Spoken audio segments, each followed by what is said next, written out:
Welcome back to another episode of the web coding recap series, and this is part one of our tutorial on creating a fully responsive contact us form using HTML, CSS, and JavaScript. Today's video is especially important because you're going to learn some new and very useful techniques that professional developers use in real-world projects. In this first part, we are going to focus only on the HTML. We'll build the complete structure of our contact form and set up the contact section for a single page website. So without any further delay, let's jump straight into the code.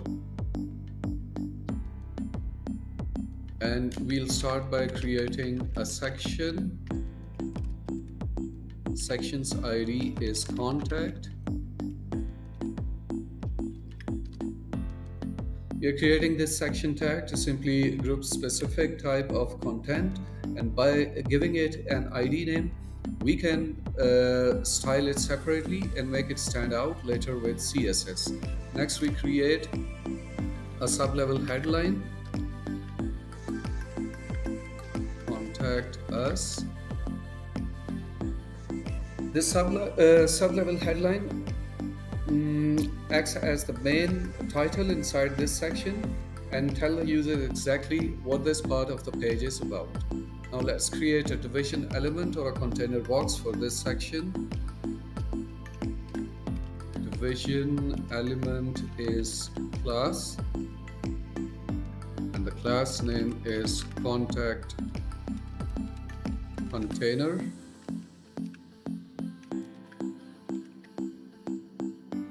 We are adding this div with the class contact container so we can control the layout of the entire contact section using CSS. Without giving this section its own class, we wouldn't be able to properly style, center, or structure anything inside it. Next, we need to create a form for this section. Let's create a form, and form ID is contact form, and the class is contact dash card and no validate.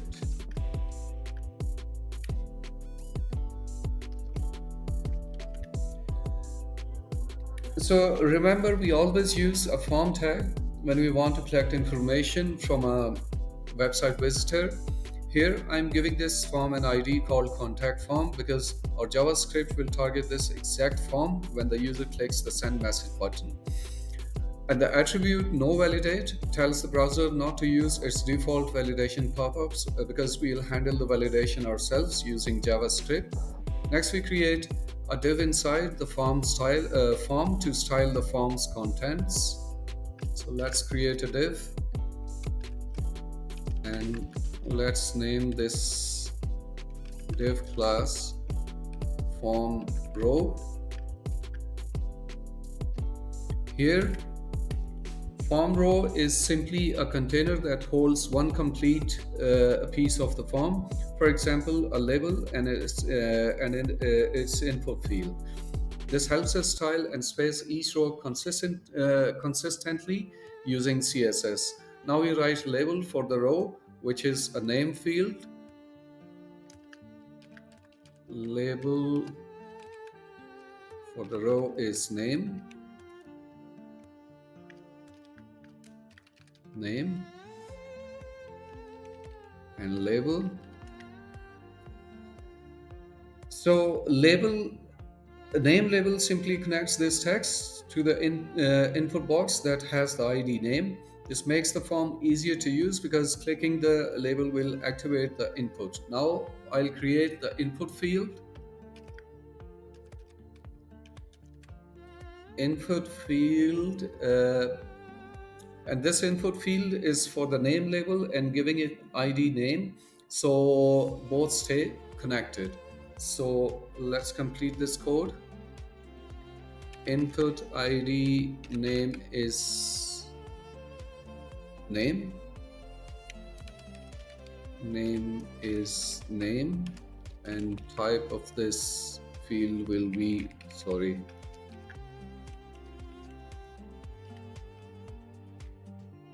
Type of this field is text,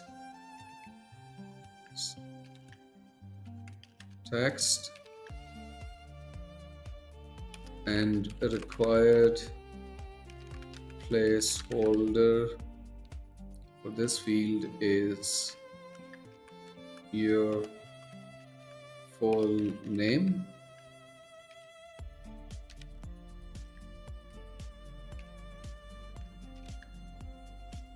Here, input means data from the visitor coming into the website. ID name means we are giving this input an ID called name. Name is equal to name is the name of the data that gets submitted. This one that gets submitted uh, when the form is sent. So whatever the user types here will be stored under the key name. This is used by JavaScript or backend to read the value.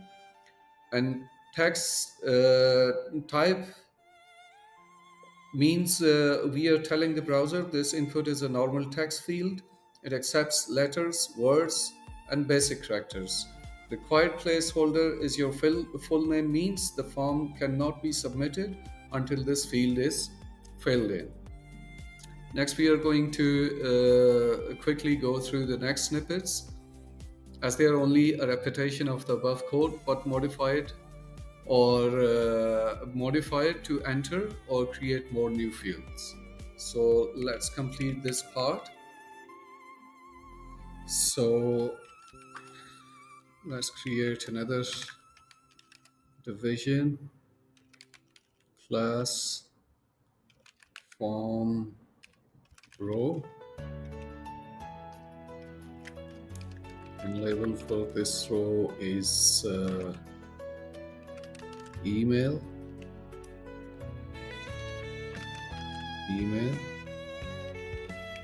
and input field, input ID is email,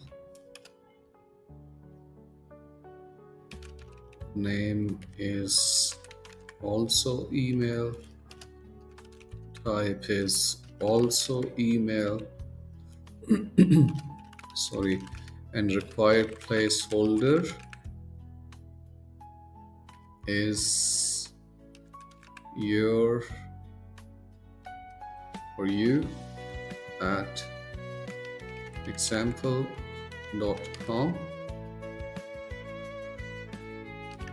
Let's close it.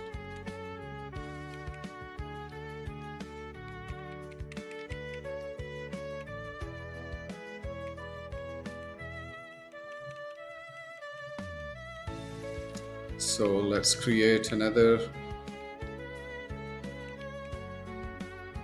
Why didn't let me select division? Anyway, and the next form row is form row, and its label name is subject,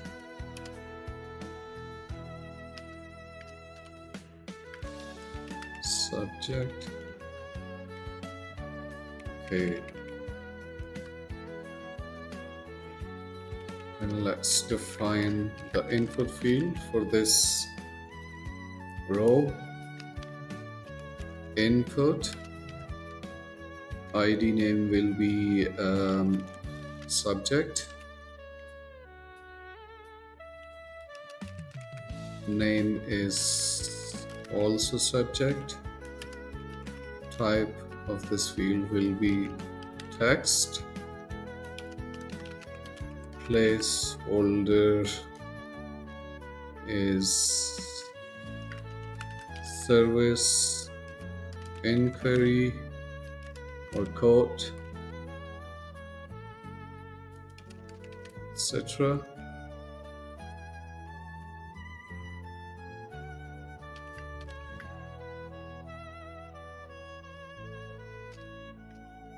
And this closes this div box for the subject field or subject row, and so the next code is to create another field, this one, div class. So let us write the code first, and then I'll explain it to you. So a division class is form row, and what is this row is about? Its label name will be for, label it for message.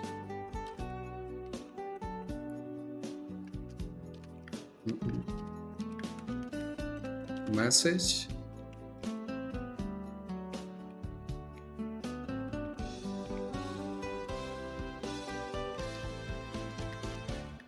So input field will be text area, ID is message, name of the ID is message, and make the rows height up to 6 lines, and required placeholder, write your message here.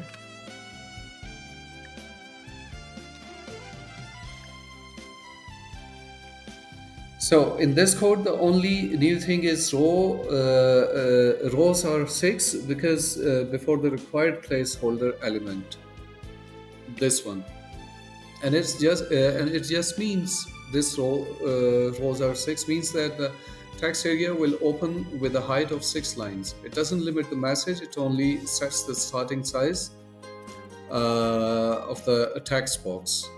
Now we are at the final part of our contact section. Let's write the last piece of code together. Let's create another class, div class form row, and form actions.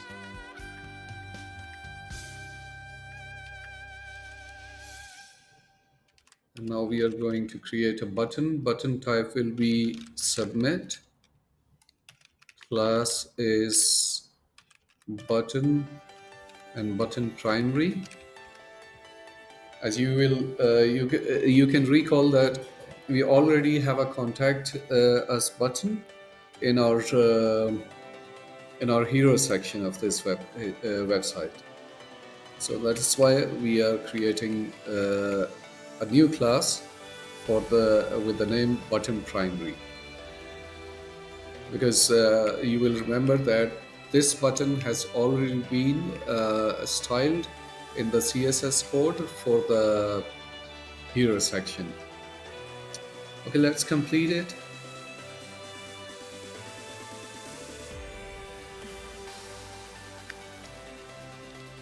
And placeholder is send message.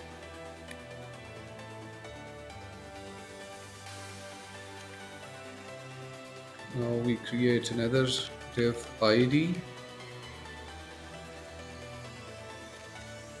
contact status, class is contact status, area dash life should be applied, and this closes the div. So this part completes the form inside the row. The first thing we have is the submit button. Type submit, it tells the browser this is the button that sends the form data, And the classes simply apply the button styling we created earlier. Next, we have the contact save, a contact status div. Right now, it's empty here, as you can see. But our JavaScript will use this space to show messages. For example, if the user forgets a required field or when the message is successfully sent. The area light attribute makes this area accessible by telling screen readers to announce new messages without interrupting the user. So before we wrap up this video, let's take a quick look at the HTML structure of our form in the web browser. So let's save the code and refresh the browser.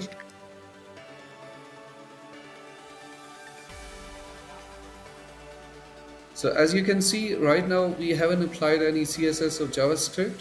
So you'll see the raw unstyled version of the contact form exactly as the browser displays it.